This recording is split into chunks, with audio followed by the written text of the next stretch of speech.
Welcome to the Direct Line, powered by 10Bet. I'm Nico Kritsiotis. On today's show, we speak to Kyle Strydom. He was back for a working holiday last year, but now he's back for good, and he's determined to make an impression on the racing industry back home in South Africa. We'll also go into our competition. The prize goes up to R1,000 worth of 10Bet betting vouchers this weekend, so we'll pick a winner who could go up against me in the tipping competition this coming weekend. And finally, in Nico's notebook, we'll have a look at the Big Cap. What's going on with the Big Cap, which runs on Saturday, the 11th of April. We'll be finding out a little bit more about that, and also about the new whip rules. I'll be asking Kyle a bit later on the show to give us his thoughts on the new whip rules, which take effect on the 1st of April. No jokes about that.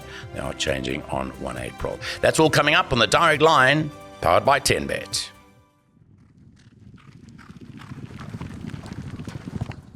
Well, my special guest today is Kyle Strydom. He's just literally hopped off a plane in the last 24 hours, and he's already back in the saddle, and it's great to have him joining us here on the Direct Line. Welcome back to South Africa, Kyle. Great to see you. Yeah, thank you very much. It's good to be back. Exciting, so hopefully exciting stuff ahead. Well, you know, a lot of South Africans return home at some stage or other. We just had Keegan de Mello, after his stint in Hong Kong, come back. Home is where the heart is, as they say. Yeah. And, you know, we are suffering a bit of a shortage of talented riders. And you had a bit of a holiday last year where you came to just suss out the scene too. But you had a winner, I think, too. And you're back now for good. Yeah, so it's all sort of a whirlwind. We just came on holiday, literally nothing planned. My dad's asked, let's ride a meeting. So I rode one meeting towards the end of the holiday. We went back, you know, still plans were firm to stay there. And then it just got to sort of end of January, and Emily and I were talking, and then literally we're here now. Which is fantastic. Yeah. Now, you come from a great dynasty of a family in terms of riding. I mean, you almost by having the surname Strydom, you fall into the shadows of Striker, who's recently retired. Your dad is doing so well at the moment, so you've returned home when your dad's absolutely flying too. And then let's mention your grandfather too, Heki, who is in racing too. And that stands you in good stead because you come from a strong family in horse racing. No, definitely. I remember when I sort of went to the academy still, and everyone said the name, and I was like, well, to me, they just, you know, my dad, my grandfather, my uncle, you know. But obviously, especially in South Africa, it's a big name, you know, it carries a lot of prestige, so I've got to work hard to sort of keep the name up. But growing up in PE, there must be something in the water in Port Elizabeth, because there's been good jockeys that come out of there. And you almost followed the same sort of map that Lyle Hewitson followed, because he ended up going, he's now riding so successfully over in Hong Kong, but he also came from PE at the time. Yeah, no, exactly. I remember when I was still young, and Lyle came to come on his holidays to visit his dad, and he always rode there. So it was nice. It's a good place, PE. It humbles you and grounds you, but shows you the ropes and brings you along nicely. So, were you always going to be a rider, though? Was that always the intention when you were at school and so forth? I was never forced, to be honest. My dad never forced me. My mom never forced me. It was just one day I said, can I ride? I remember my dad put me on the horse with a lead rope, and we would hack around the track, and then I loved it. And then one day I just said to him, I don't want to do it. And I think for like 2 years I didn't even touch a horse, wasn't even interested. And then what were you interested in at the time? I was just worried about school and sports, and I don't know, I just didn't really enjoy it. So you were a good sportsman? Yeah, up to a reasonable level. I used to play a lot of rugby, I was good at that, and then got to high school and everyone got a lot bigger than me, so I thought, okay, maybe I'll step away from this, and then did a lot of athletics. I enjoyed that. And then, like I said, one day I said to my dad, I think I was probably in grade 8 or 9, I said, can I ride again? And he said, sure. And then ever since then, it was sort of full steam ahead. Again, you had to start riding those work rider races, I think, that they provided, that you rode in a few of those, and then you got admitted into the academy. Who were you in the academy with when you first started there? Well, to go back, I first wanted to go to the academy, but my mom wouldn't allow me. She had to make sure I had to finish my matric first. So I finished my matric, and then I went to the academy after that. But I was in with a good bunch of guys in there. We had loads of fun. I was in the COVID year. So we so we went, started the academy, we were there for about 2 months, then COVID hit, and then everyone had to go home. So we were at home for another sort of 2-3 months without really doing anything. And then luckily some of the COVID bans sort of lifted, so we could get back to the academy, and then start from there. And it was your second ride ever that you had your first winner. Yeah, it actually, to be honest, because obviously in the academy you have to ride, and then the ride master will say to you, okay, you ready to sign your papers? And then just one day, Mr. O'Donoghue came to me and said to me, oh, you've signed your papers already. So I was like, oh, okay. And then that day, Mr. Bosch gave me 2 rides, I remember. And then it just, the way the luck had it, my first one ran 4th, and then my second one on the day won. So, and that must give you a lot of confidence when you ride a winner so early in your apprenticeship, because then you became champion apprentice after. Yeah, it was, to be fair. It just, it gives you that sort of like confidence that you can do it. And because it's daunting when you start out, you get all these good jockeys around and you come in there, not much experience, but, once you tick the first one off, it really kickstarts everything.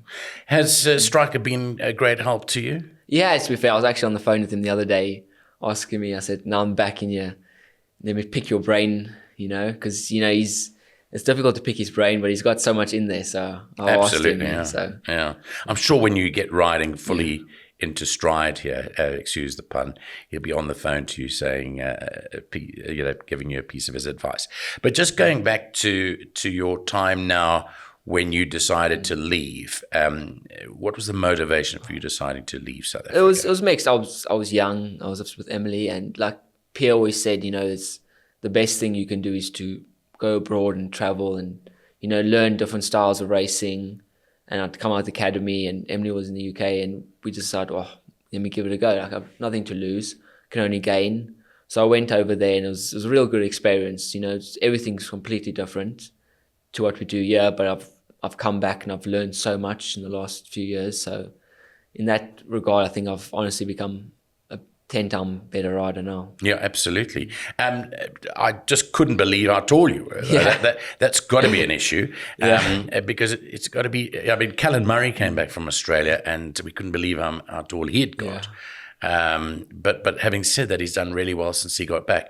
That must be an issue. But I was just reading up on your profiles. You get to learn how to ride races differently as a taller rider, how it'll suit you. I mean, how does it, do you have strength in being tall? I think so. There's definitely advantages. I remember when I started out, like Donovan Dillon, he also helped me. And like he said, you got to use that to your advantage. You can just sort of like stretch your arms out a little bit further and half help carry the horse a bit more. So I've definitely used that because you got more leg on the horse, so you can sort of squeeze more and, So there's definitely advantage to it, and just making sure you use that to the best you can.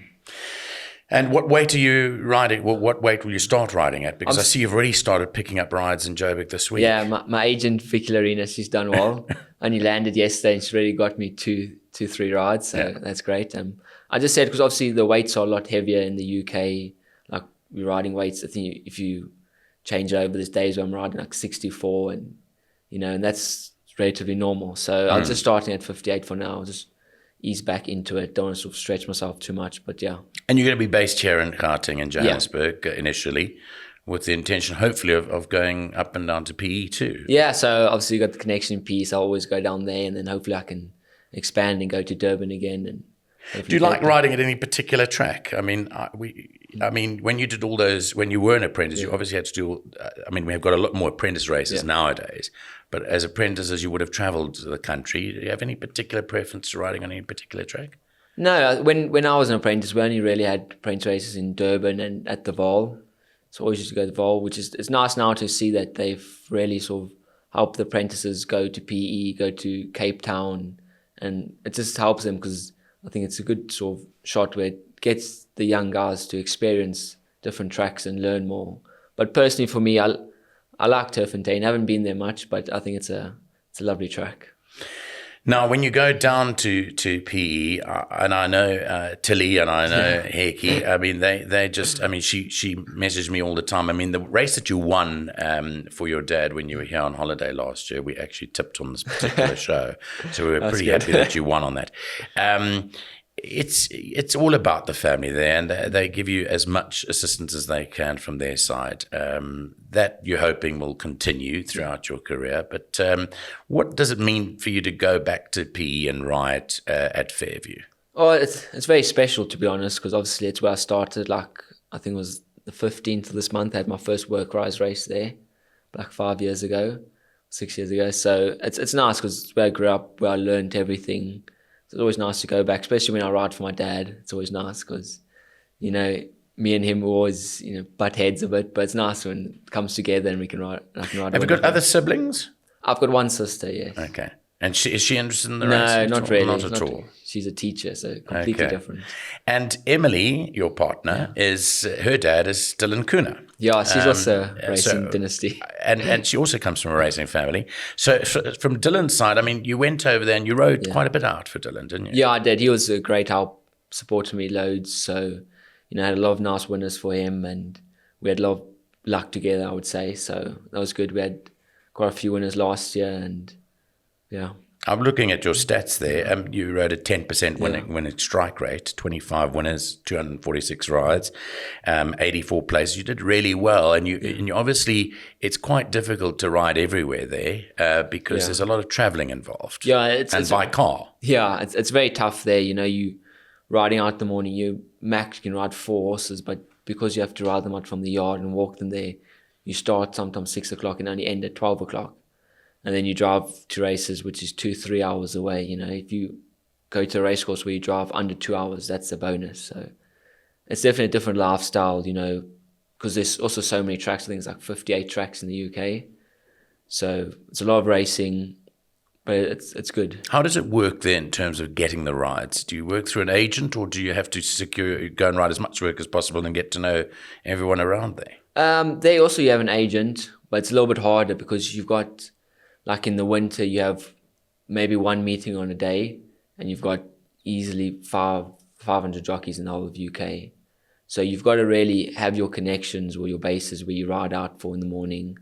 And that's sort of the best way. You can't really, if you ride out some places, you normally only ride 1 or 2 horses for them in the morning, but you can't really go to many yards. Yeah.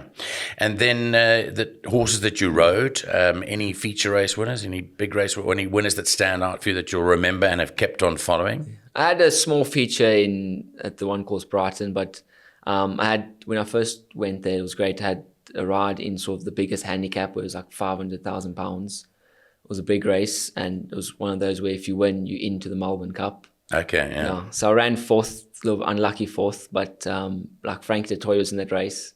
And I remember sort of sitting next to him, and in the moment I was like, I'm riding next to Frank du Toit. So it was a great experience, and the racing over there is honestly second to none. And pals in the jockey room that you made, that you were pretty close to over the time that you were there? They were all very nice, to be honest. Like David Egan also in the beginning, he helped me loads. They're all very helpful. I got on with a few people there, which is nice. The jockeys were nice. But like I say, David Egan was good. And a few other smaller jockeys that were also, good mates. Did you get a chance to ride in Dubai for Dylan at all? No, I wanted to go. But I think I'll have to phone you up again at the end of this year to say. I think so. Well, they're in the midst of their troubles there, obviously, with what's going on. But I suppose you should give them a knock on the door and say you're available. So now you're riding back here in Joburg, and you said Vicky Larina is going to be doing your rides. Have you been following the racing here closely whilst you've been riding over there? Yeah, I've always followed it, to be honest. It's always obviously been a keen interest, especially the big meetings. I've always watched and, but as of late, I have been watching more intently, So I'm excited to get back. So as a commentator now, I'm looking out closely for you in a race because I want to see, you say you've improved, so I'm going to be making sure that you mean what you say. But I mean, your confidence levels look like you're on a high. Obviously, you can only ride 58 and above, but you're hoping to establish some good relationships with some good horses. So you're obviously out there and putting your name out there for people to give you rides. No, definitely. I went today, obviously I had a ride from Mr. Verdney, so I went to Turfentine, go around there, got to ride some nice horses this morning and ride a few babies for different yards, which is great. It opens up doors and just one of those things I've learned that if you right place, right time, sometimes things happen. So. Well, we're looking forward to following you guys, and all the best to you and Emily. Emily's come in and she's sitting watching this interview from behind the camera. But all the best to you guys. I hope that you do well.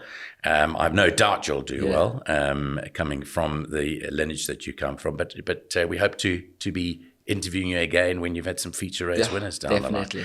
the line. Please stay with me. Kyle Stradham's going to stay with me because I'm going to be asking him about these new whip rules which have come into effect on the 1st of April. But it's a great pleasure to have spoken to him and to welcome him back home to South Africa.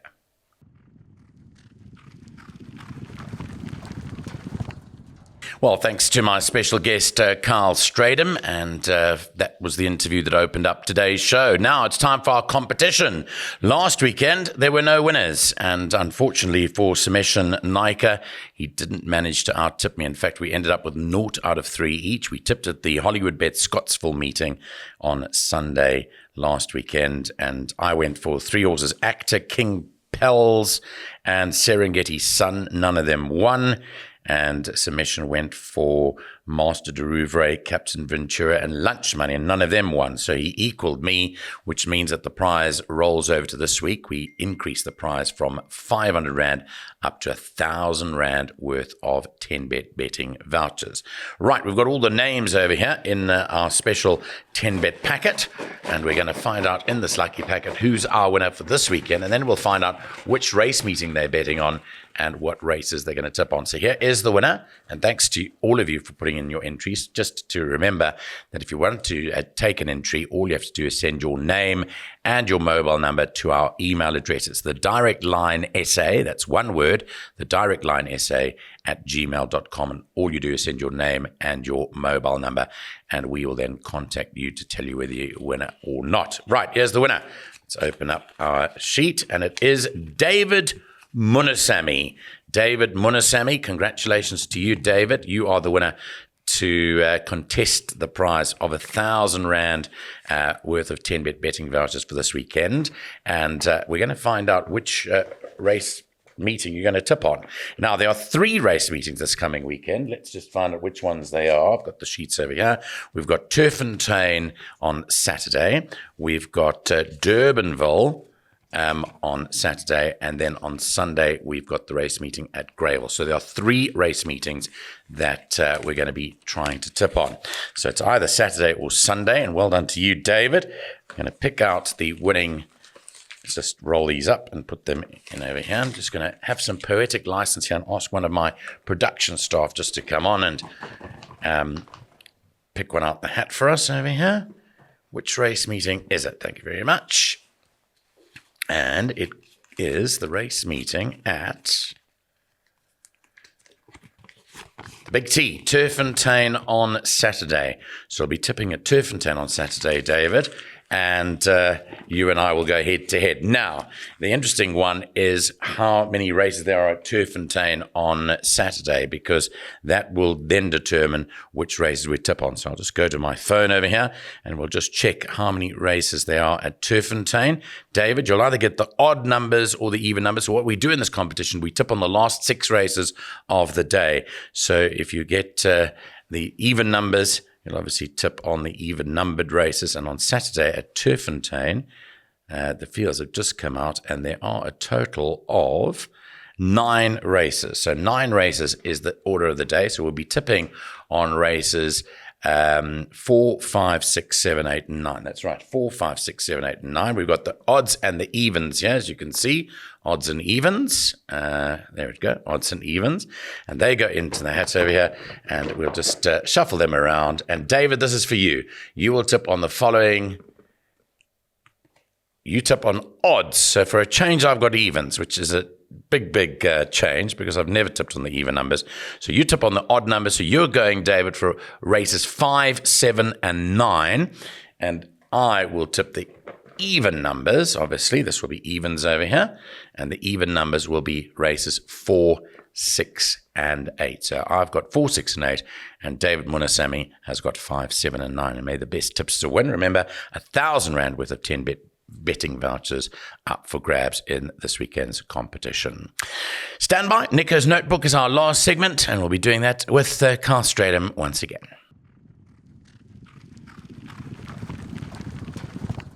So that was our competition section. Now it's time for Nico's Notebook, and I've got 3 things written down in my notebook this week. It's the change of the crop rules, which take place on the 1st of April.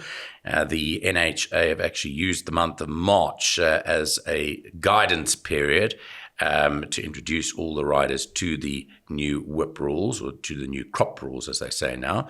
They don't like the word whip anymore. And then also we'll talk about the Race Coast Sales, which were held last weekend, and what happened there. And finally, we'll look at the big cap. It's the big race to be run on Saturday, the 11th of April, and figure out what's happening on that front too. But let's go to the release on the NHA website that it says, please be advised of the following amendments to Appendix E of the rules of the NHA on the use of the crop, which will be effective from the 1st of April.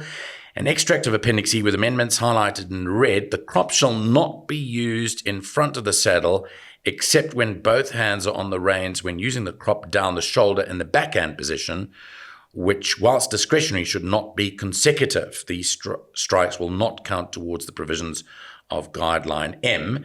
And then, notwithstanding the allowance afforded in respect of using the crop in front of the saddle as per Guideline 3, deviating herefrom shall only be permissible for safety reasons and or where the crop hand is in restricted racing room. These strikes will count towards the provisions of Guideline M. And Guideline M basically goes on to talk about the absolute minimum or maximum, rather, number of crop strikes that you're allowed inside the final so many 100 meters of the race. Now, Kyle, you were reading through these because I just apprised you of them so that you're aware of them. But you say that in the UK, they're pretty strict on the use of the crop there. Yeah, in the UK there are. There's only a maximum of 6 strikes you're allowed in the entire race, and no consecutive ones are allowed. So it makes it a lot harder, but it's fairly simple. I think it's sort of probably South Africa's going close to the way they are. And in the UK, you're not allowed to sort of hit them down the shoulder with your hand off the rein. Right. And when you went over there, did it take you time to adjust coming from South Africa back over there? It did, yes. Obviously from South, when I left, it was 12 strikes you were allowed. And then going there and basically halving it to 6 was an adjustment. But I think once you get used to it, and you have to adapt and move with the changes, you do obviously learn new skills and stuff from getting horse to go forward. So once you are used to it, it's all right, but it's more the bedding in period of adjusting, which could be a bit tricky. The penalties are pretty stiff. I mean, if we look, the maximum permitted use of the crop has been amended from current 12 to 10 now. How hard is it going to be for your mates in the jockey room here in South Africa to adapt to all of this? I think it will be quite challenging, I think, especially because when you have 12, you don't really count. But it's definitely a thing now where you have to probably start counting to make sure you're especially saving whip strikes for the last sort of 100 or 200 yards in the race. So I think that'll be an adjustment. It's going to be an adjustment because I've always wanted to find out, though, when you're riding in a finish, in a very, very, very close finish where you need to try and win that race, let's say it's a grade 1 or a grade 2, and you really want to get your horse home first, are you still counting strikes at that stage? Well, I think at that stage you're trying to give it your all. But I think from me personally riding in the UK, I've learned to count, and you do plan for, you sort of try and save it for as long as possible. So if you haven't used them all up and you've got a few, you'll be all right. But if you've had maybe a lazy one that you've had to get going quite early down the straight, then you might be in trouble. You might be in trouble. Yeah. But look, at the end of the day, is you got to be well adjusted because you're coming at this time now where we're literally a week away from the introduction of these rules, and you'll maybe have a head start on others. Yeah. Might just use it to my advantage. Absolutely. Okay, Carl, well, thanks. Stay with us because I've got 2 more stories that I wanted to pick up on, and one of them is about the Race Coast Sales. Now, our very own 10-bet ambassador, Adam Marcus, bought the highest lot at the recent Race Coast Sales for R4.5 million for owner Mike Harris. And I actually messaged him during the course of the week to say it was amazing to see because he's part of the 10-bet camp. And I'm hoping that the team make a visit down to Cape Town the next week or 2 and ask him about the purchase of that horse and find out more about it. But just to recap on the sales last weekend, it was the 2026 Premier Yearling Sale. 270 yearlings were catalogued. 251 were offered and 225 were sold. The total spent on the 225 horses was 145,390,000 rand. The average for every yearling was 646,000 400,000 rand. So that was the average, and the median was 400,000 rand. So that is what it's costing these days to buy a top yearling from one of the top sales. Jonathan Snaith was the guy that spent the most amount of money, 26 million rand in total. He bought 25 horses at an average of R1 million, just over R1 million. Justin Vermaak Equine was second highest spender on 22,250,000 with 29 lots sold at an average of 767,000. And then Gina Bortz spent 6.5 million rand. Hollywood Bet spent 6.2 million rand, and Anthony Beck, great to see Anthony Beck in South Africa, bought 6 lots for just under 6 million rand. So it was fantastic to see another very successful sale. And don't forget, coming up in April, on the 16th and 17th, is the Bloodstock South Africa National Yearling Sales. It's always known as Germiston 1, as they refer to it, and that is coming up on the 16th and 17th of April. We'll be focusing in on that in our couple of shows coming up. Now, the Big Cap is due to be run on Saturday, the 11th of April. It was due to be run on Sunday, the 12th of April, but they have revised the date. Now, this race is for a stake of 5 million rand. That surprised me on an offer. The first prize is 3 million rand. Second horse will get 900,000. The third horse, 450,000. The fourth horse, 300,000. Fifth horse, 175, and the sixth horse, 175,000. So basically what happens here is that people have to secure their place in the race by spending 350,000 rand entry fee.